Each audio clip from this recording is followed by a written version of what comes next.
Last discussion में हमने ये देखा था कि हमें वही चीज़ बोलनी चाहिए जो हमारे ट्रुथ के साथ, हमारे बिलीफ सिस्टम के साथ अलाइंड हो। पर फिर आप बोलेंगे कि हमने तो सुना है कि silence is the language of the gods, चुप्पी में ही मज़ा है, एक चुप 100 को हराता है। वो जो बात कही गई है ना, वो साइलेंस ऑफ द माइंड के लिए कही गई है। यानी जब हमारा मन ही शांत हो, पर जब हमें पता है कि हम चुप रहेंगे लेकिन मन चुप नहीं रहेगा, वो कंटिन्यूअसली सोचता रहेगा, उसमें तो ये आपकी साइलेंस नहीं है, ये आपका लैक ऑफ करेज है। इसीलिए मन ही शांत हो जाए, वहाँ तक पहुँचने के लिए पहले हमें बोलना सीखना होगा। कोई चीज़ हमें आती होगी तभी तो हम उसे गिव अप करेंगे, वरना जो चीज़ हमें आती ही नहीं है उसको हम क्या गिव अप करेंगे। पहले मन को अपनी बात रखनी सीखनी होगी, फिर वो साइलेंट हो पाएगा। जो मन इतने सालों से प्रोसेस कर रहा है, इतने सारे ट्रॉमा से गुजरा है, इतने सालों से उसने अपनी मन की बात कही ही नहीं है, उस मन को आप शांत कैसे कर सकते हैं, आप बताइए। तो it will start from the place where we will have to learn how to speak our truth in a way where the other person is understanding us as well as there is no controversy arising. एक बात मैं आपको यहाँ पर और बताती चलूँ कि अपने मन की बात बोलना आना से पहले, यानी अपना सच हम बोल पाएँ, उससे पहले हमें सच को सुनने की आदत डालनी होती है। मैं ये देखती हूँ कि लोग इतने ज़्यादा मटीरियलिस्टिक हो गए हैं, इतना ज़्यादा इन्वॉल्व हो गए हैं लाइफ में, मैं और मेरा में, कि वो सच को सुन भी नहीं पाते हैं।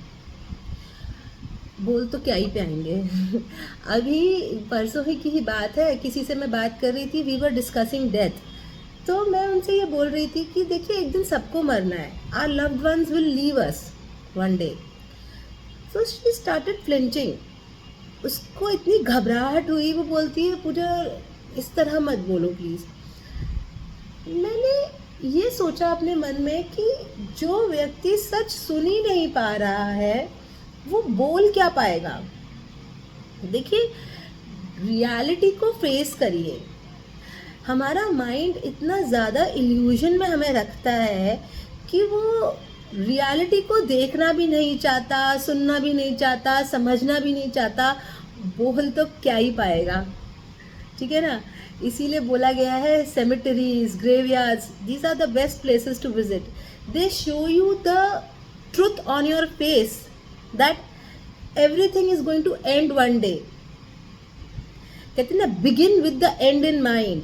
कोई भी काम करने से पहले उसका आउटकम याद रखिए कि इसका एंड क्या होने वाला है।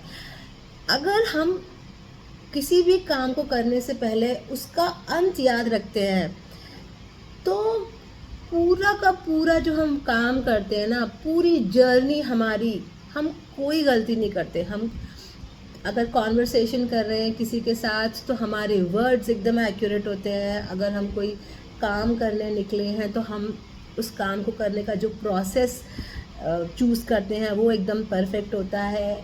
मतलब कहने का मतलब ये है, when we begin with the end in mind, inevitably everything falls into place. But beginning with the end in mind only comes to a mind which is ready to see the truth. क्योंकि कितने ही लोग क्या करते हैं, इस moment में अपना फ़ायदा देख लेते हैं। इस मोमेंट में जो फ़ायदा हो गया वो बोल दिया, इस मोमेंट में फ़ायदा है चुप रहने में तो चुप रह गए, इस मोमेंट फ़ायदा है चापलूसी करने में चापलूसी कर ली, इस मोमेंट में रहते हैं, इस मोमेंट में अपना ईगोइक फ़ायदा ढूंढते हैं। मतलब ईगो को किस चीज़ का फ़ायदा हो रहा है।